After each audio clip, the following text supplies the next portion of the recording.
We mzee, ukishazeeka hautakiwi kutembea.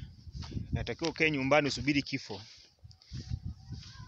Leo mzee ana miaka 60, 70. Anatamani aende kwenye vigodoro. Huyo ni mzee au bado ni muhuni. Ukishazeeka wewe, unatakiwa ukae nyumbani usubiri kifo. Hamna kutembea. Uje ukifia huko nani atakuokota na nani ambaye atakwenda kuzika.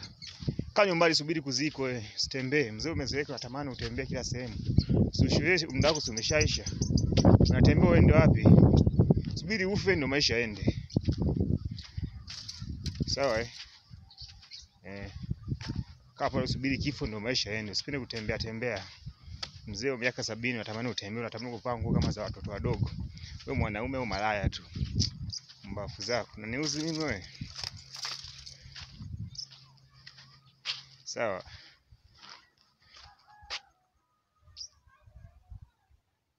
Poa.